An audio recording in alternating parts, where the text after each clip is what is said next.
So it's time to make my semi-annual appearance on this channel.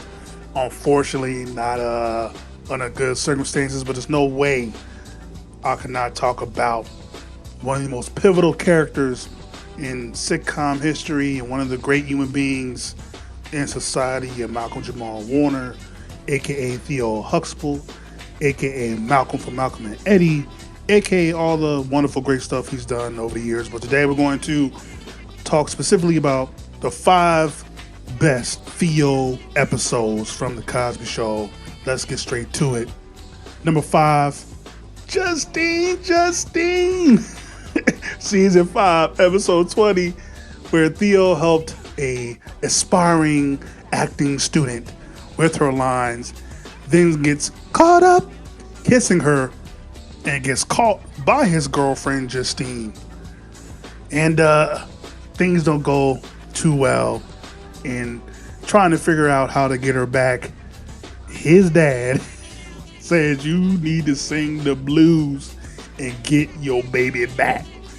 And one of the most funny scenes I've ever seen is Heathcliff coaching Theo on singing the blues to get his girl back. Oh, there you go. Justine. Let me hear it. Justine. You're sorry. Don't believe what you see. Justine. Bruh, hilarious. Number 4, we have So No Coffee. No coffee. Season 8, episode 3. Theo is nervous about his first parent-teacher conference meetings with his students, and he has one particular student who has a mother who is quite, I guess we'll say, smitten of Mr. Theo Huxtable.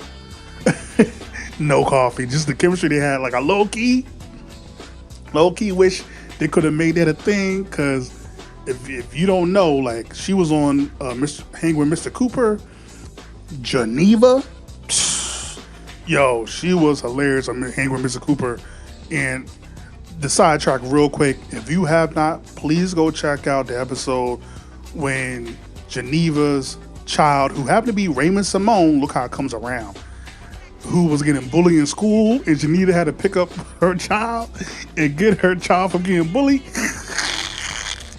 Boy, yo, Geneva, son. Theo, I get it, dog. Like, but the fact that Theo kept it professional and said, I can't date one of my students' parents or guardians. I can't do that, bro. Off GP, I can't do that, bro.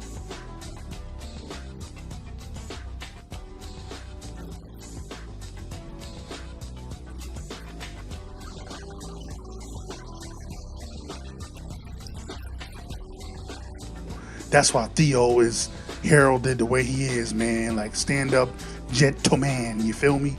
Shout out to Theo, dog. But number 3 is the Gordon Gartrell. I can never get, what's the name of it? Gordon Gartrell. Episode 5, season 1. Theo gets a shirt from the mall that costs way too much. So Denise says, let me hook my brother up. I'm gonna make you the Gordon Gartrell. I'm gonna make that for you, right? And he's doing this before he gets on a date. And when I tell you, Denise looked like she made that shirt blindfolded in the dark in the basement, bro. I don't know what Denise was on, bro, but yo, Theo's reaction to that shirt, like, are you serious, Denise? Denise had the nerve to be like, you don't like it? You don't like it? Ask me the question again. You don't like it? I hate it. Yo. No, Denise was bugging. But at the same time, Theo, beggars can't be choosers. Like, she hooks you up for $30. Like, you know, you could have found a way to freak it. You could have found a way to, try to make it work. I don't know. But nah, that was crazy. You said cuff it like it's tucked into my socks.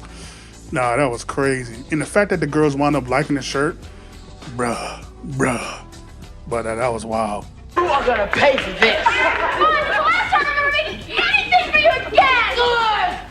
Number 2 favorite episode, The Real World, season 2, episode 22.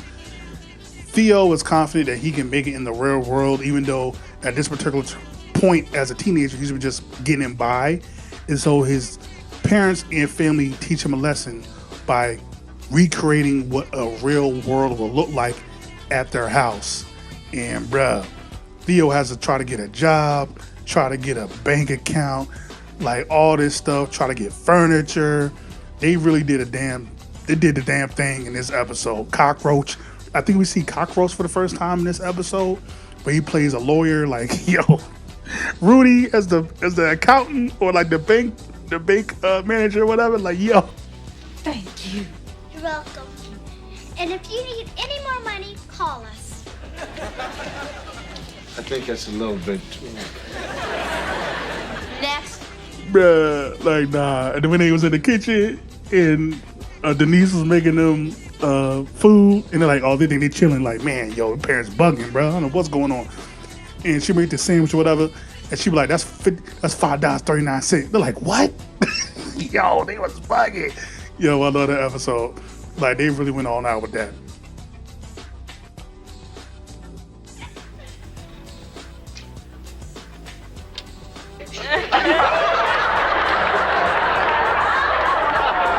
Son? Yeah, Dad. There's no music coming through the headset. You still bopping to what's left in your brain? And then number 1 for me is earlobes. Season 1, episode 14, when Theo gets an earring without permission, and eventually his parents find out, specifically Heathcliff finds out. And that scene when Theo was trying to avoid his father from seeing his pierced ear, bro. Comedy gold. No words were said. Just looking at that one wall, that one poster. And eventually Heathcliff finds out.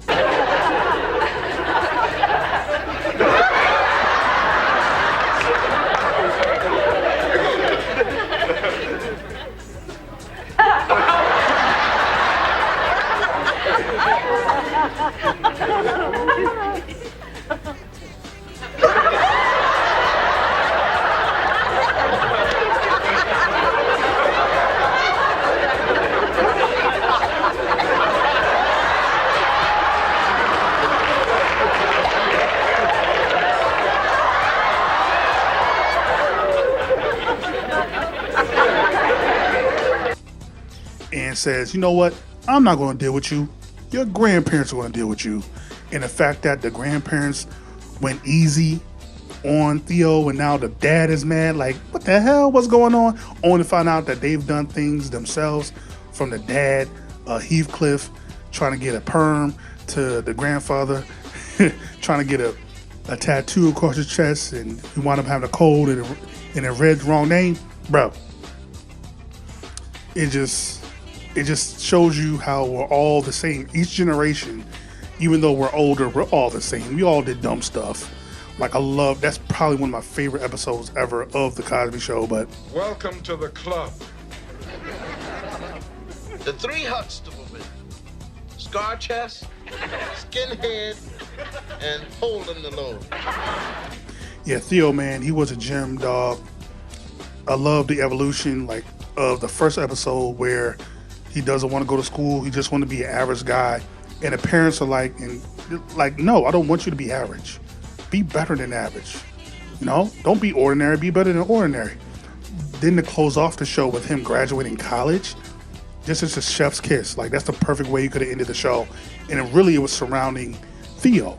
So he was a pivotal character of that entire show. And the evolution of him, and then going off doing Malcolm and Eddie, and directing certain shows, and even directing the Cosby Show. Like, bro, this guy did so much, man. I mean, he directed all that, Kenan and Kel, Malcolm and Eddie, The Fresh Prince. Just a stand-up dude, bro. Stand-up guy, a real gentleman. You never heard one bad thing about him. A man that made it through Hollywood with integrity and morals, unlike his mentor and the guy that probably taught him a lot of what he knew. But yeah, just, man, we lost a good one. A good die young. But his legacy lives on. All the good he's done, not only through entertainment, but helping others, being a true light in a industry full of darkness, man. Shout out to Michael Jamal Warner, man. Never be forgotten, dog. R.I.P., brother. It was Martin, Malcolm, Hewitt, Alvin, Marcus, Richard, Jesse, Adam, Colin, Gordon, James, Philip, Nat. Showed them not to play with us. Duke, Langston, Thurgood, Robert, Hank, Jesse, Jackie, Muhammad, Paul, Stokely, Mega, Webb. About 3 Benjamins, a good 2 Freds. Women like Harriet, Rosa, Ida, Shirley, Sojourner, Madam, Maya, Mary, Bessa, Ella, and Retta. Even baby Ruby was out here applying pressure.